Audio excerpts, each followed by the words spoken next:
जी, ओम नमस्ते जी। योग दर्शन के समाधि पाद का 35वां सूत्र हम पढ़ रहे थे और ये चित्त परिक्रम का प्रकरण चल रहा है। अर्थात चित्त को किस प्रकार से हम एकाग्र कर सकते हैं, उसके क्या उपाय हैं और अलग-अलग परिस्थितियों में किस प्रकार से हम उसके लिए प्रयास कर सकते हैं।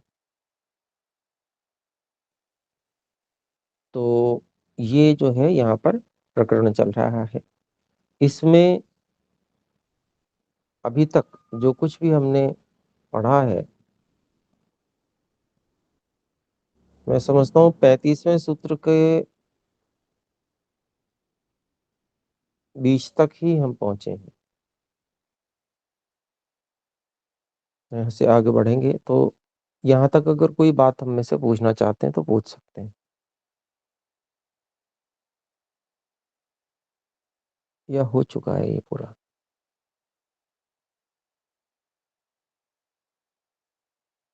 35वां हो चुका है मैं समझता हूँ। हम में से कोई बता सकते हैं?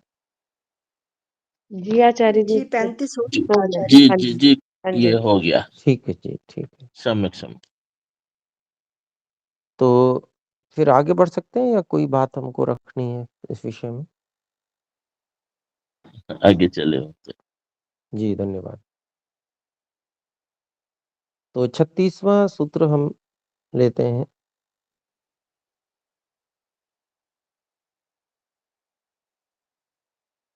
ये भी चित्त परिक्रम का ही प्रकरण है और सूत्र है विशोका व ज्योतिष्मति।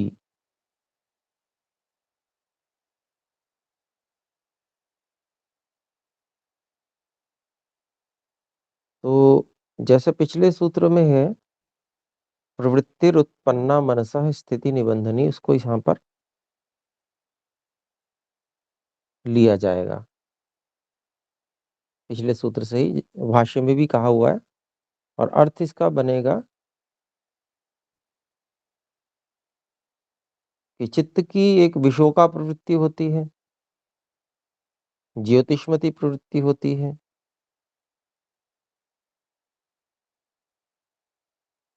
ये जब उत्पन्न होती है तो ये भी मन की स्थिति को बांधने वाली होती है।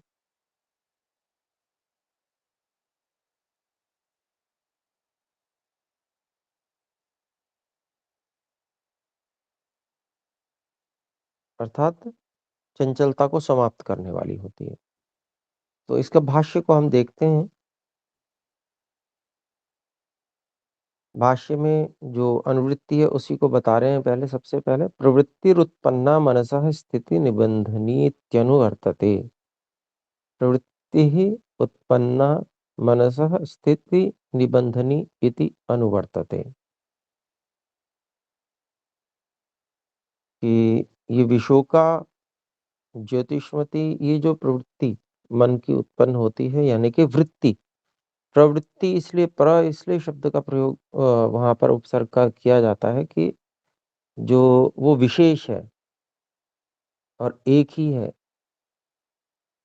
और लंबे समय तक वो बनी रहती है, इसलिए उसको है वो मन की ही वृत्ति। लेकिन वह जो वृत्ति है वो अन्य सब विषयों से हटा देती है और चित्त में स्थिरता, चंचलता की समाप्ति उसमें कारण बन जाती है।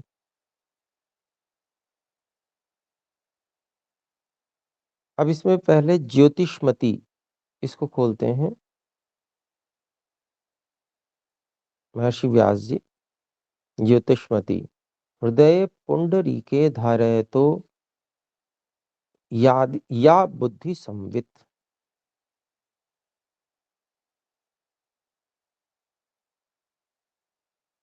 जो हृदय कमल है, पुंडरीक कमल को कहते हैं, उसमें धारणा करते हुए योगी की जो बुद्धि संवित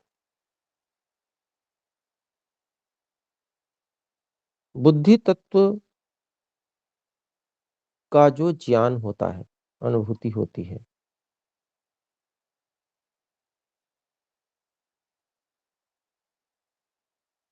फिर उसको आगे, फिर बुद्धि का जो ज्ञान होता है, तो बुद्धि क्या है उसको खोल रहे हैं। बुद्धि सत्वम ही भास्वरम आकाश कल्पम।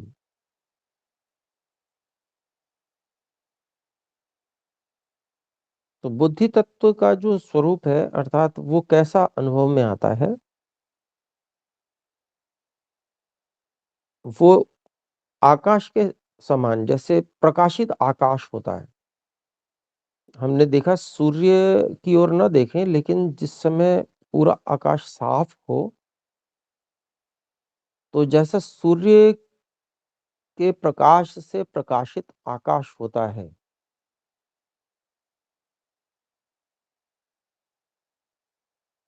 वैसा एक अनुभव बनता है, उसको यहाँ पर बता रहे हैं।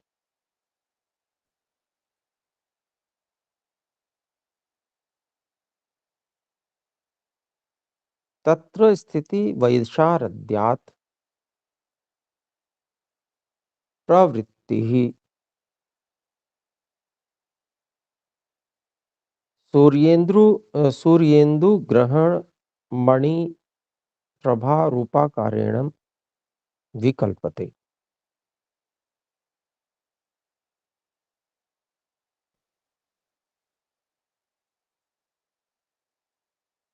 तो इस प्रकार से जो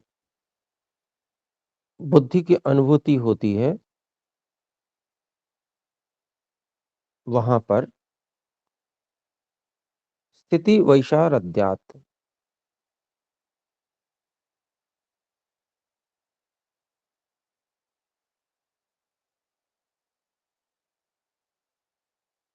स्थिति अर्थात चित्त की स्थिति और अधिक निर्मल हो जाने पर, हो जाने से, और अधिक स्पष्ट हो जाने से, प्रवृत्ति,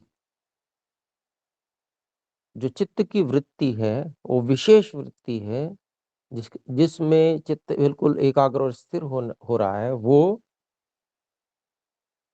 चित्त की प्रवृत्ति सूर्य सूर्य के समान, या इंदु चंद्रमा के समान, या कोई अन्य ग्रह के समान, या कोई मणि जिसको कहते हैं जो चमकदार होती है, उसके, यानी कि कुछ उदाहरण दिए, इनमें से कोई भी हो सकता है। चाहे सूर्य हो सकता है, या चंद्रमा हो सकता है, चाहे कोई ग्रह हो सकता है जिस पर प्रकाश पड़ता है तो वो चमकता है, या कोई मणि होती है जिस पे प्रकाश पड़ता है तो वो चमकता है, उसके प्रभा रूप आकारेण। तो इन की जो चमक है, प्रभा, उनका जो प्रकाश है, उसके समान जो वो स्थिति है, वो जो प्रवृत्ति है, वह आभासित होती है।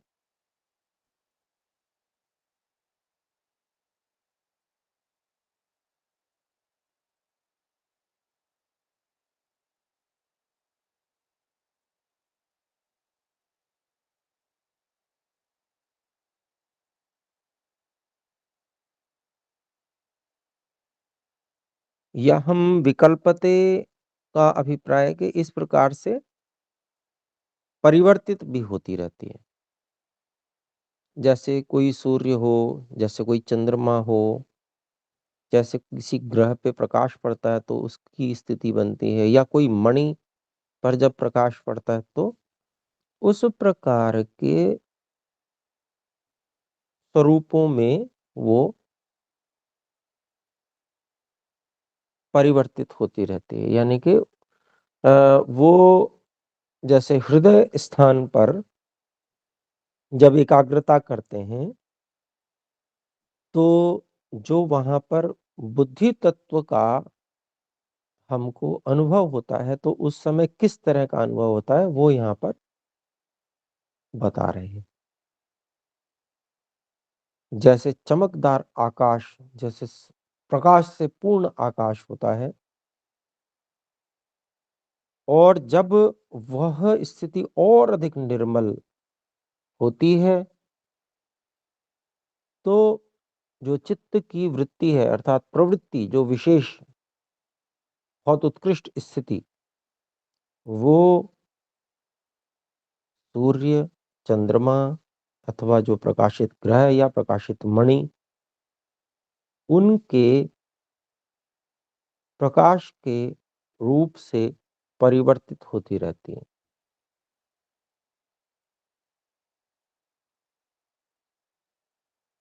या इसको हम इस रूप में ले सकते हैं कि इनमें से कोई एक प्रकार का निरंतर बनी रह सकती है।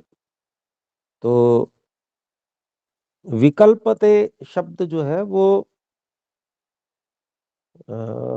अगर हम दूसरे तरह से अर्थ करेंगे तो वो ऐसा लगेगा कि जैसे उसमें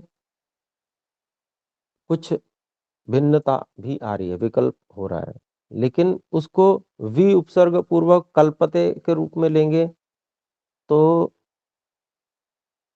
उसको इस रूप में भी कहा जा सकता है कि विशेष रूप से किसी एक में भी हो सकती है, कल्पित हो सकती है किसी एक चीज में। वो ज्यादा उचित लग रहा है कि एक विषय रहना चाहिए, एक ही प्रकार से रहना चाहिए, बदलते रहने में वो अंतर आ जाएगा, मैं समझता हूँ। तो इस प्रकार से हम इसको अभिप्राय को ग्रहण कर सकते हैं। फिर है तथा अस्मितायाम समापन्नम चित्तम। तो ये तो एक ज्योतिषमति को पहले कह दिया महर्षि जी ने, व्यास जी ने। उसके बाद में कहते हैं वैसे ही ये तो बुद्धि तत्व में एक तरह से हृदय स्थान पर धारणा करके, और बुद्धि तत्व में जब प्रवृत्ति हुई चित्त की तो ऐसा अनुभव आएगा। क्योंकि बुद्धि और अहंकार तत्व तक का जो साक्षात्कार है वो मन के माध्यम से ही होता है। वहां मन सहयोगी रहता है, और मन का जो धर्म है वो तदाकारता है, चित्त जिसको बोलते हैं। अर्थात जिस भी चीज का वो साक्षात्कार कराता है उसके तदाकार हो जाता है, वैसा बन जाता है, उसके जैसा भाषित होने लगता है।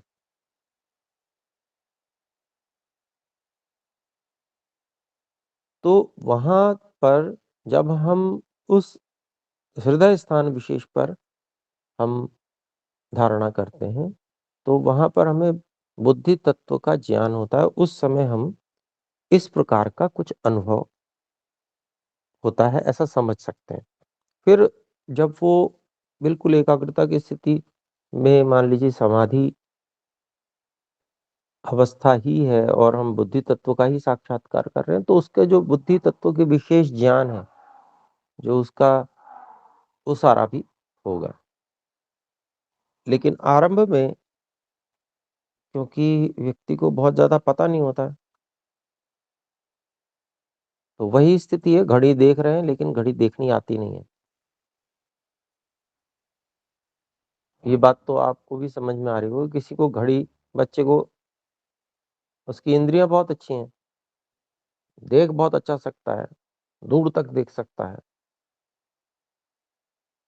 लेकिन घड़ी देख रहा है, लेकिन उसको घड़ी दिख भी रही है, लेकिन जब तक उसको बताया नहीं जाएगा कि घड़ी को ऐसे देखा जाता है, तब तक वो समझ नहीं पाएगा उसको। दिखेगी, कोई बड़ा सा घंटा घर है, दिखेगा उसको। तो इसी तरह से स्थिति कि उसके विषय में ज्ञान विज्ञान, क्या उसके कार्य हैं इत्यादि, जब उसके विषय में स्वाध्याय भी होता है तो उसका साक्षात्कार विशेष रूप से होता है, और उसकी समझ बनती है साक्षात्कार के अनुसार उसमें क्या क्या है। और कैसे वो कार्य करती है वस्तु या जो भी साधन है, तो वो समझ में आता है। तो वो थोड़ा-सा बाद की बात हो गई, ये आरंभ की बात हो गई। अगर हृदय पर हम धारणा करते हैं, तो आरंभ में ऐसा अनुभव में आएगा। फिर अगली बात हो गई तथा अस्मितायां समापन्नम चित्तम। फिर अर्थात अस्मिता में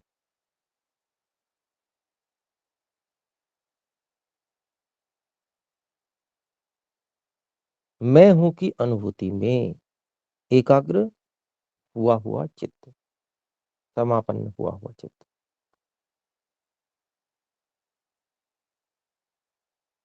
निस्तरंगम महोदधिकल्पम। निस्तरंगम अर्थात सब बिल्कुल तरंग रहित हो गया। किंचित मात्र सूक्ष्म से सूक्ष्म भी जो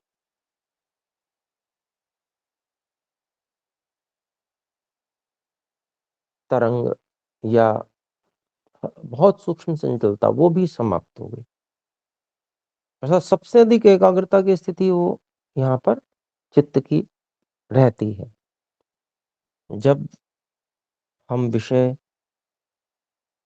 आत्मानुभूति को बनाते हैं। निस्तरंगम महोदधिकल्पम।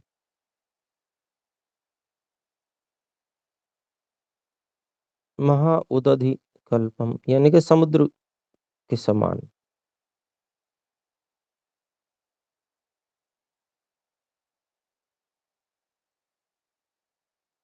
शांतम, बिल्कुल शांत, जैसा गहरा समुद्र होता है और बहुत विशाल होता है और एकदम शांत।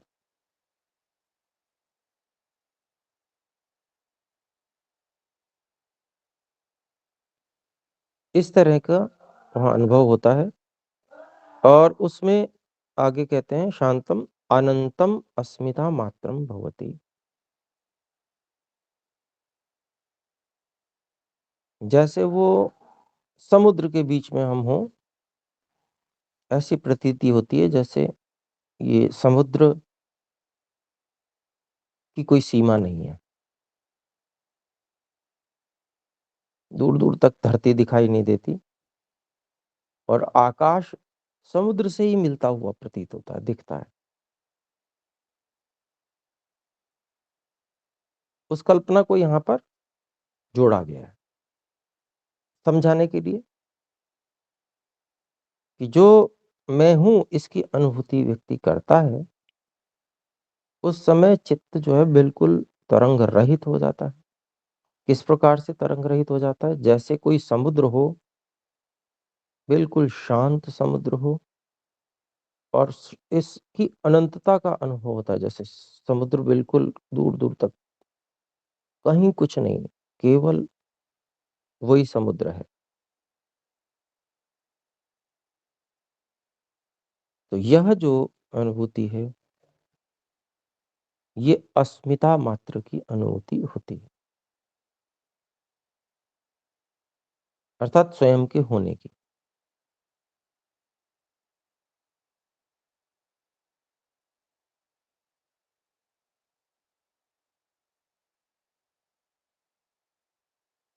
फिर आगे कहते हैं यत्र इदम उक्तम।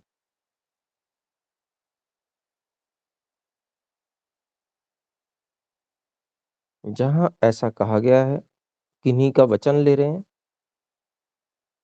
पहले भी ऐसी परंपरा थी उद्धरण लेकर बात करने की, अन्य किसी ऋषि की बात ली गई है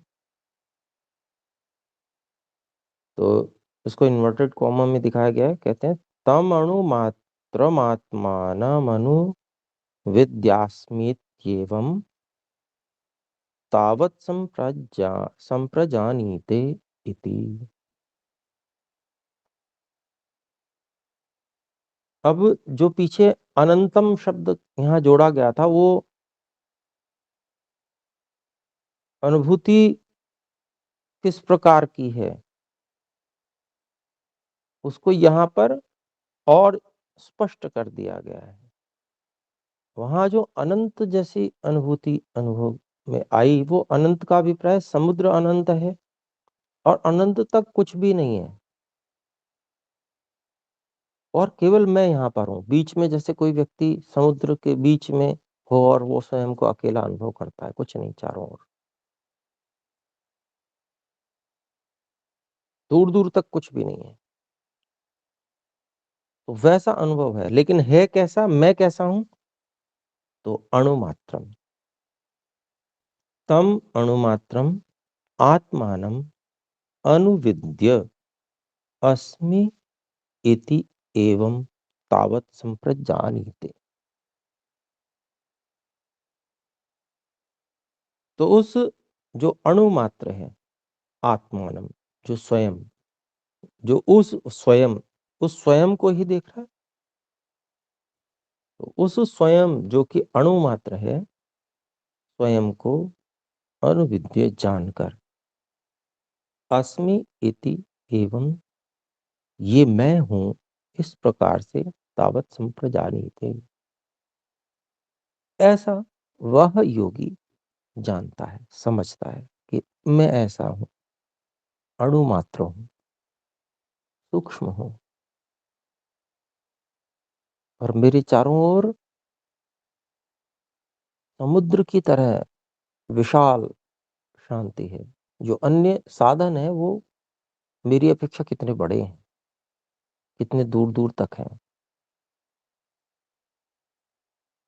तो वो एक अनुभव इस प्रकार का बनता है कि मैं तो ये और ये सारा प्रपंच चारों तरफ समुद्र की तरह से, क्योंकि बाकी सब चीजों की ओर वो ध्यान भी नहीं देता है और केवल अपनी ओर उसका ध्यान रहता है।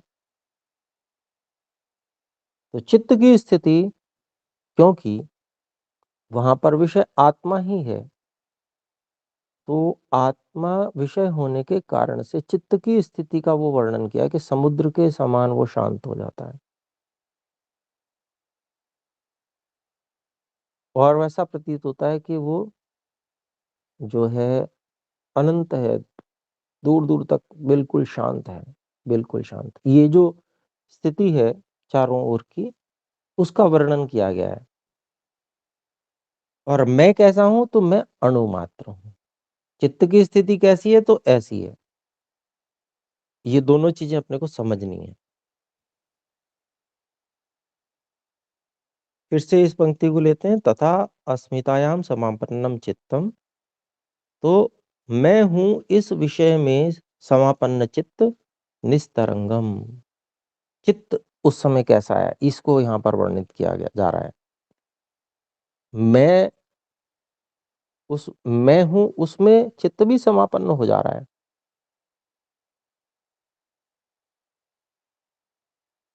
लेकिन चित्त मैं तो नहीं हूं। तो चित्त की क्या स्थिति है वो वर्णन कर रहे हैं कि वो निस्तरंग हो जाता है। जैसे मैं बिल्कुल निस्तरंग हूं, मैं बिल्कुल निस्तरंग हूं, अर्थात मेरे अंदर कोई परिवर्तन आता ही नहीं, कभी कोई परिवर्तन नहीं होता। वो चित्त भी वैसे ही समापन्न होकर वैसे ही हो जाता है, निस्तरंग। और क्योंकि उसका स्वरूप वो मेरे चारों ओर है, सब ओर है चित्त, तो इसलिए वह मुझे कैसा प्रतीत होता है कि वो जब मैं अपने में वो हूँ, क्या कहते हैं, समापन हूँ, मतलब मैं स्वयं को ही जान रहा हूँ, तो वो चित्त की स्थिति ये रहती है कि जैसे कोई समुद्र, शांत समुद्र हो, निस्तरंग हो, बिना तरंग वाला, शांत हो और अनंत तक। क्योंकि समुद्र की ये विशेषता है कि वो बहुत ही विशाल है। तो मैं अणु हूँ, बहुत सूक्ष्म हूँ, मेरे चारों ओर ये सब विशाल है चित्त। ये स्थिति चित्त की रह रही है, समझ में आ रही है। तो चित्त में वो प्रतिबिंबित एक तरह से होना, कह लें उसका तदाकार होना, वो यहाँ पर दिखाया गया। और उसके विषय में फिर कह रहे हैं कि यत्र इदम उक्तम, जो मेरे विषय में ऐसा कहा भी गया है कि तम अणु मात्रम आत्मानम अनुविद्यम, उस मुझ अणु मात्र को, स्वयं को जानकर मैं ये हूं, अस्मि इति एवं, तावत् संप्रजानीते। ऐसा वह जो योगी है, मैं ये हूँ, मैं ऐसा हूँ, अणुमात्र हूँ, ऐसा वो समझ जाता है। एषा द्वयी विशोका विषयवती, तो दो यहाँ पर बताई गई, एक विशोका विषयवती और एक अस्मिता मात्रा च प्रवृत्ति ज्योतिष्मति इति उच्यते। तो ये जो दो प्रकार की हैं, एक विशोका विषयवती है, दूसरी अस्मिता मात्रा प्रवृत्ति।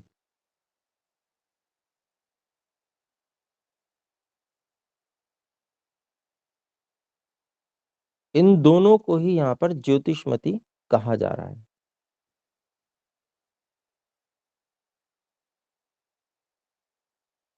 फिर कहते हैं यया योगिनश् चित्तम स्थिति पदम लभत इति। इन दोनों ही से क्या लाभ मिलता है? योगी का जो चित्त है वो पूरी तरह से स्थिरता को प्राप्त हो जाता है।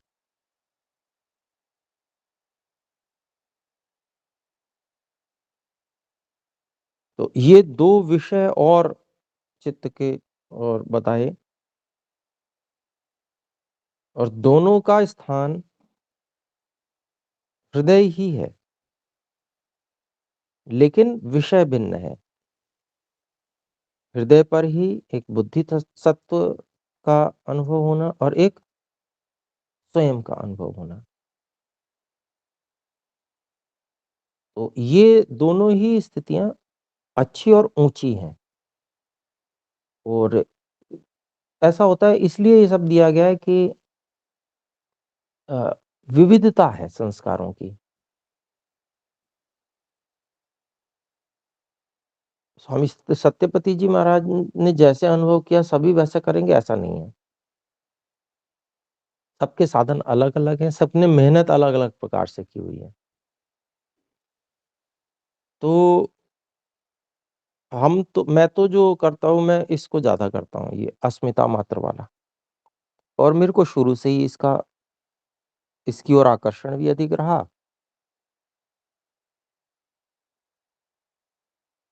और संस्कार हो सकते हैं, कह सकते हैं उनको, तो उसके आधार पर मैं ज्यादा प्रयोग करता हूँ और मुझे उसमें सफलता भी अच्छे से मिलती है। तो ये है कि भाई हम किस जगह पे हैं, हमने क्या किया है, पूर्व हमारे संस्कार कैसे हैं, हम उस हिसाब से अपने लिए कुछ चुनाव कर सकते हैं, जो यहाँ पर बताए गए हैं अनेक प्रकार। तो आज इतना ही रखते हैं, समय हो गया। आइए एक बार ओम का उच्चारण करें।